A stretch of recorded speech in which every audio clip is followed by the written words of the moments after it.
Good afternoon readers, it's Tilly here from Tilly's Shelf, and today you and I are going to go onto a little adventure into the depths of the Victorian era.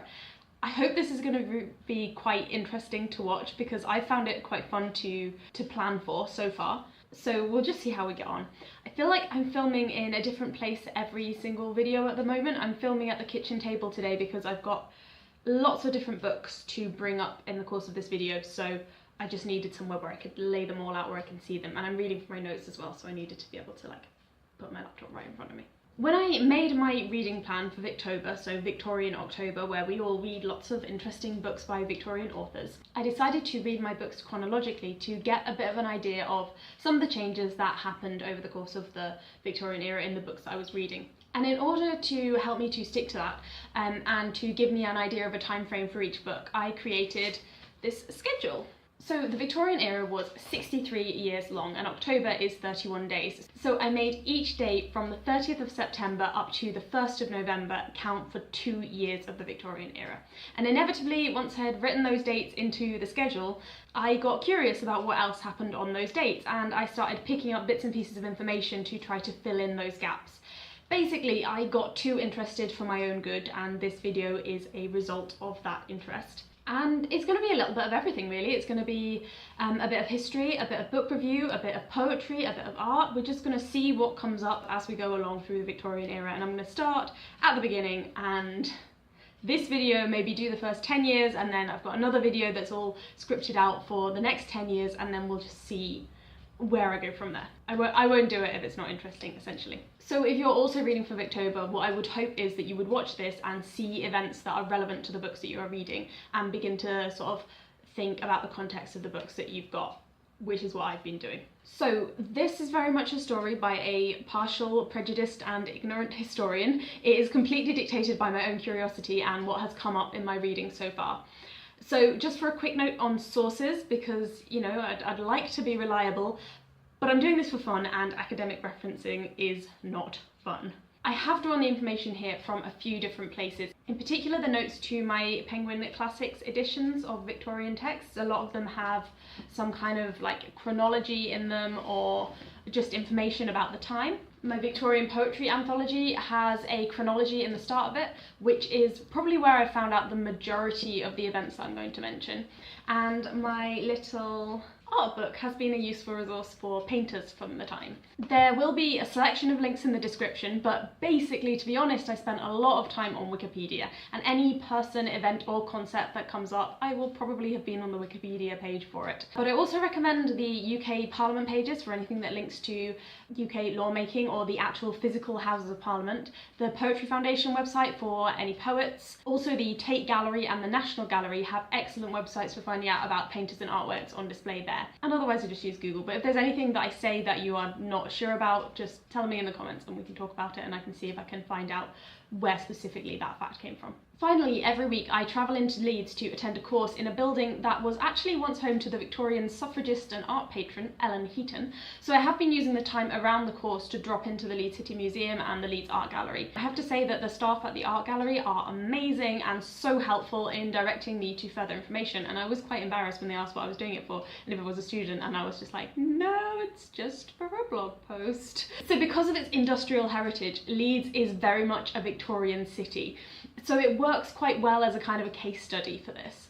So anytime I say anything about Leeds, it's probably gleaned from the museums there. So let's get down to it. It's time to travel back in time to 1836. I did consider doing this in full fancy dress, but I just couldn't find my crinoline. I am, however, wearing my hair in the Victorian author style demonstrated by Claudia over at Spinster's Library. I'm really enjoying her channel at the moment. This style was favoured by authors such as Charlotte Bronte, George Eliot and Elizabeth Gaskell, who apparently all went in for the I have no ears look. If I had done this properly, I might have been wearing something like this.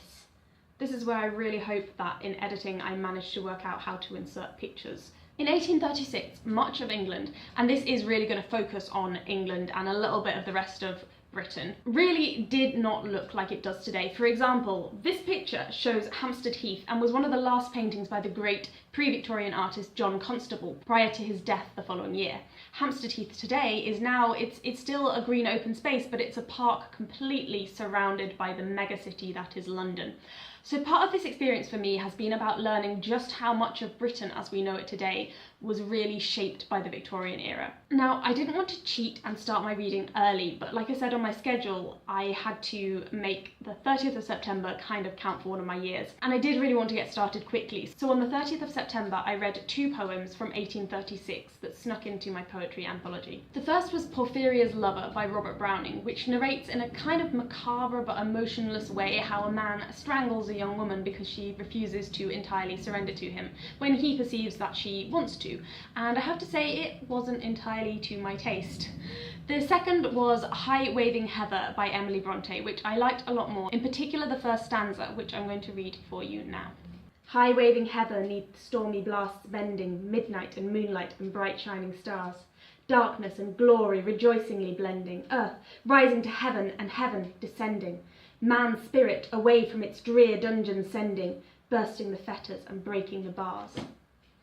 I've heard very conflicting views on Emily Bronte's poetry. Some people seem to think that it is stunning, others that it is very melodramatic and rather uninteresting. Personally, I think that this poetry is poetry that can be very beautiful to read, but that probably doesn't stand up very well to close reading. This poem was dated as it was written on what was known to be a very stormy day, and I think Emily Bronte was really just trying to do her best to capture the image of the storm.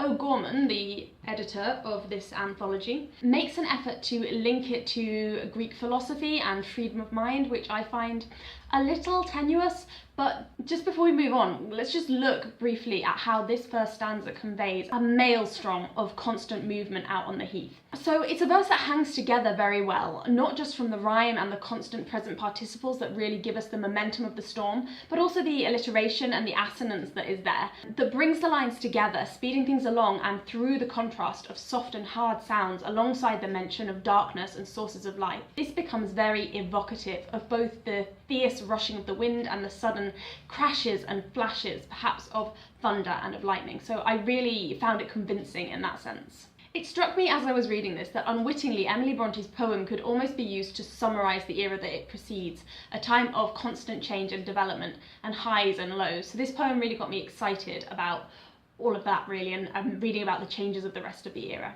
1836 was the year in which the first train came to London, and we're definitely going to refer more to trains later on, but moving swiftly on to 1837, this is the real start of the Victorian era. King William IV died on the 20th of June, leaving the throne to his niece, who was then only 18 years old. It was maybe not the ideal time for her, as her new home of Buckingham Palace was only just completing its transformation from a stately home into a proper palace. And also the Palace of Westminster, home to the Houses of Parliament, was also in the process of being rebuilt. So Buckingham Palace was in the neoclassical style and the Houses of Parliament was in the Gothic style. And those two approaches to architecture were to become very popular with the Victorians and kind of like their signature architectural styles, really. Classical themes were also popular in art, where they were supposedly used to present moral ideas, although I personally have my suspicions related to male artists and nude female models. And so did some of the Victorians themselves. This work by popular painter William Etty, recently restored by Manchester Art Gallery, divided opinion at the time and was felt to be a little bit questionable. It was already a time of great technological advancement. So in France, a man called Daguerre was successfully taking the first photograph, or daguerreotype, while in London itself, Edward Davy, one of many people working on the electric telegraph, demonstrated his work in Regent's Park so that people could really see the technology as it was happening. Soon after that demonstration, telegraph lines began to spread along the new railway lines, introducing a new form of communication. In the world of literature, the serialisation of Oliver Twist began. This was one of Dickens' earliest works, and apparently it was so popular that even the new young queen was staying up until midnight reading it and talking about it. That's my bookmark there. I am currently reading Oliver Twist, so we will be talking about that a little bit more in a minute. The poet laureate at that time was Robert Southey, but he doesn't feature in my collection, and I couldn't find any particular poems by him for this period, I think because he was quite old by that point. However, I do know one thing he wrote. Charlotte Bronte sent him some poems to consider, and in his reply he stated, "Literature cannot be the business of a woman's life, and it ought not to be." Clearly, he was about to be proved wrong by Charlotte Bronte herself and all of the other women writers that were to flourish in the Victorian era. Queen Victoria's coronation didn't take place until the following year. Thanks to the new railway lines, hundreds of thousands of people were able to flood to London to watch it.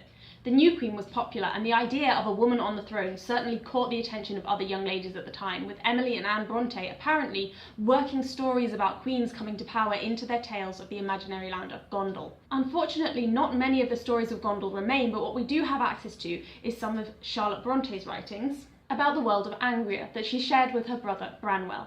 In my reading plans video, I said that this was a collaboration between all of the Bronte siblings, but that was actually wrong. It was not Penguin Classics that was lying, it was me, and I do apologise. What this book contains is Charlotte's own writings about Angria, although as the notes of this copy show, it was very closely linked to what Branwell was writing at a similar time, and they had a very kind of iterative and collaborative writing process about Angria. There is something so inspirational about the idea of these siblings creating this world, and we are so lucky to be able to get a glimpse into it, even though this by no means is a complete and coherent story. So I started Victober properly by reading The Duke of Zamorna, which is the third story in this collection. I have read the first two previously. It was written by Charlotte Bronte in 1838 while she was on her summer holidays from teaching at school, and it is very short, so it only took me, I think, maybe 2 days to read.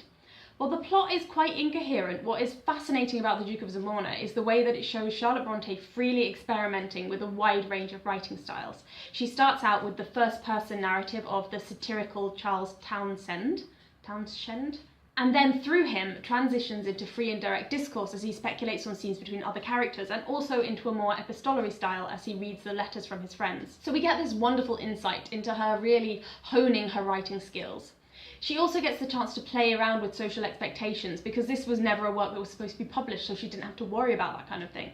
So we have, for example, two women talking about fighting a duel over a man in a clear reversal of the norm. And we also have some very interesting lax morals in this collection. After The Duke of Zamorna, I moved on to Oliver Twist, which I'm still working on at the moment. I'm doing it as a kind of a buddy read with the lovely Summer Dawn. I will link her channel down below, even though we ended up starting at different times, but we've still kind of talked about it a little bit. As a side note, this is my first ever buddy read, but I'm definitely up for others, so I just thought I would mention, you know, if you've got any books that you want to buddy read. So the serialisation of Oliver Twist finished in 1839, although it did come out as a published book in 3 volumes in 1838, which is the text that I have here.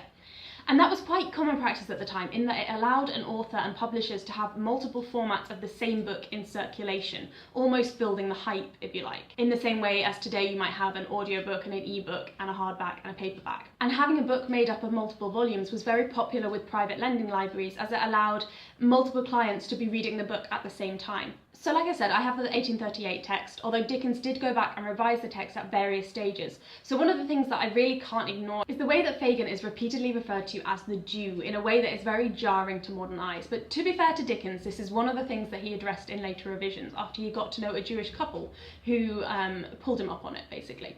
So I think reading a Dickens story is an amazing way to immerse yourself in the Victorian era, because his stories cover such a wide scope and he really doesn't hold back on his descriptions, so you get a very vivid presentation of society and the environment that it is in. I was going to pick an extract to read, but all of his sentences are like half a page long when he gets really descriptive, and I couldn't pick something. And he is very responsive to social issues, so Oliver Twist directly confronts problems with the 1834 Poor Laws, which I will talk about in a minute, so you almost can't help learning about the Victorians from Dickens, particularly if you have a good edition that's got really nice notes to sort of support your reading. He's also just really quite funny, and he has made me laugh out loud on multiple occasions reading this, so I've been enjoying that. I am finding Oliver Twist a bit of slow going.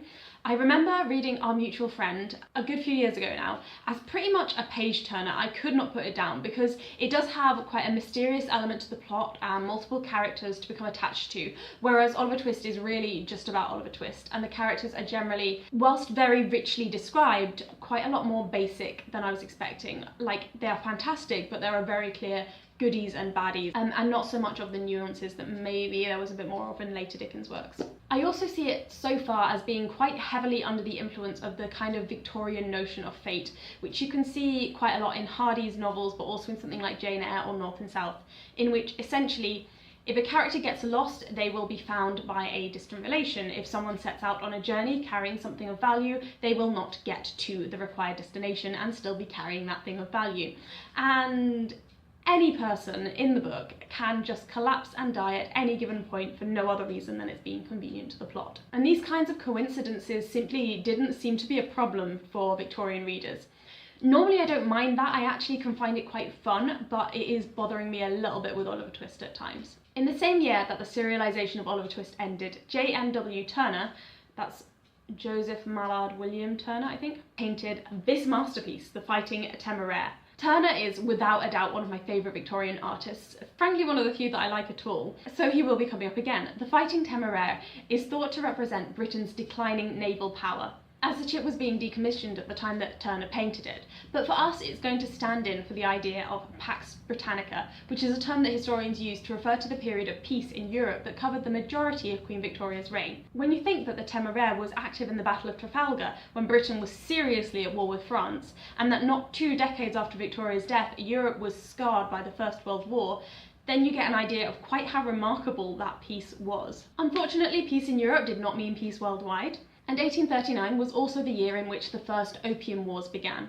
The Opium Wars are a pretty appalling example of Britain using force to support commercial interest, in this case to continue to be able to sell Indian opium to China. So a really interesting historical fiction book that deals with this period is a book called Sea of Poppies by Amitabh Ghosh, but I'm not going to go into the British Empire much in this, so I won't divert onto that too much. On an equally damning note, this was also the year in which the first Chartist petition, which called for universal male suffrage and came from a largely working class movement, was flatly rejected by Parliament. Changes were to come, but some parts of the British establishment were not in a hurry for them. In 1840, the young Queen Victoria finally married Prince Albert of Saxe-Coburg, whom she had known for 4 years. In fact, apparently she proposed to him, so those are the benefits of being a queen to a Victorian young lady. By this time, industrialisation was coming on apace, with many more homes now having access to domestic gas lighting. In a picture by Alphonse Dussault, Leeds can be seen as a forest of smoking chimneys blotting the green Yorkshire landscape. The population of the city had increased from 17,000 in 1775 to reach 89,000 in 1841. Many artists were still working on neoclassical themes, which are frankly, for the most part, not very good. This painting by Edward Armitage, now in the Leeds Art Gallery, looks pretty stale today, but apparently at the time it was seen as so emotional that he was called not wholly English. Speaking of emotion, for this year I read another poem by Emily Bronte, The Night Wind, which was also in my anthology, which presents the narrator as being engaged in a somewhat sensual conflict with the wind. This was also the year that the penny black stamp came in, allowing a standardised postal fare that could be paid by the person sending the letter, which made the postal system in England just that much more predictable. In 1841, 2 exciting, although not perhaps earth-shattering, things happened. Firstly, the railway line reached my hometown of Brighton, which obviously is an important fact for me, but not for the majority of you. New lines like this enabled the prospect of a day trip to the seaside for the average middle-class family from London, and a new form of tourism was born as a result of it. Secondly, the paperback book was first used in Germany, which I kind of had to mention given that this is supposed to be about books, and almost all of the books that I have in front of me at the moment are indeed paperbacks. Meanwhile, a poet called John Clare, who doesn't make it into my anthology, but fortunately I have a printout of some of his poems from a reading group that I used to belong to, who was known as the peasant poet due to his farm labourer origins, broke out from an asylum to which he had been committed for his deteriorating mental health, and wrote a lovely little poem called The Blackbird Startles. This was probably my favourite Victorian poem that I had read up to that point, because it had such a delightful presentation of nature and the freedom of nature, and it felt very sort of direct and simple and just human to human, and there was nothing like elaborate and excessive about it. Unfortunately, Claire's mental health did not improve and he was soon returned to an asylum. To backtrack a little, when I was talking about Oliver Twist, I mentioned the New Poor Law of 1834. This piece of legislation was really about cutting the benefits bill and aimed to massively reduce the provision of outdoor relief, so the support given to able-bodied working families outside of the workhouse, leading to the creation of austere new workhouses governed by boards which aim to deter the able-bodied from seeking relief and reduce population growth amongst the poor by separating men and women. The Act worked for the government, and by 1841 the amount spent on poor relief had reduced from 7 million down to 4.6 million. However, as we can clearly see from Oliver Twist, the Act very much did not work for the most vulnerable in society that it was supposed to be helping, and it also allowed a very wide variation in local practice. In 1842, however, there began to be some slight indications that things could change for the Victorian poor. For a start, it became illegal to force anyone under the age of 21 to act as a chimney sweep, a notoriously dangerous profession that young children, including nearly Oliver at one point, had often been forced to perform.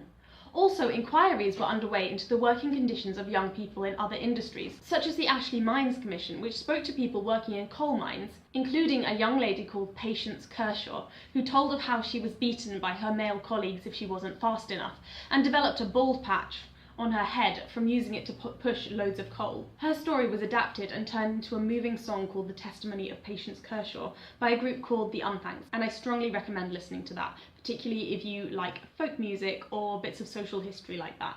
This inquiry was followed by the Mines Act of 1842, which aimed to prevent women and boys under 13 from working in mines. However the government may have felt about improving working conditions for the poor, they were still very much opposed to enfranchising them, and 1842 was also the year in which the second Chartist petition was rejected. The First Opium War ended, and among the higher branches of society, life carried on nicely, with the new young queen now nurturing a growing family. This was also the year that J.M.W. Turner, I told you he'd be coming up again, allegedly had himself tied up on board the steamship Ariel for 4 hours before producing this incredible painting of the snowstorm. The work was not popular with critics, sadly, who apparently referred to it as soapsuds and whitewash, thus conclusively proving that the Victorians had no taste in art. One poem that refers to art from this year is My Last Duchess by Robert Browning, and having a cat on my lap now makes it very difficult to wave books around at you, which is another one that features in this book. Which was published in his work Dramatic Lyric. I first encountered this poem as a teenager as it was included in the GCSE English poetry selection, and at the time I had a real taste for the macabre and the gothic, so I do still quite like this grim tale of implied assassination a lot better than I like Porphyria's Lover, also by Robert Browning. This poem is based on a tale of intrigue from Italy, and I like the narrative approach, which is called dramatic monologue, of the Duke speaking to somebody and revealing his true character unwittingly through his words. In 1843, the poet laureate Robert Southey passed away, and the position was given to William Wordsworth on the understanding that he would not have to write any official poems. He simply didn't have time to do this, as he was working hard on revising the Prelude, an occupation that had taken him a mere 4 decades up to that point.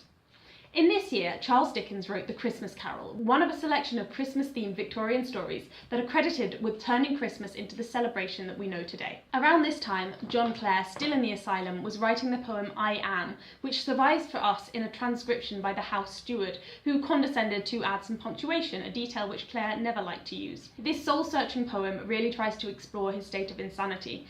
I am, yet what I am, none cares or knows. My friends forsake me like a memory lost. I am the self-consumer of my woes, they rise and vanish in oblivion's host, like shadows in love's frenzied stifled throes, and yet I am, and live.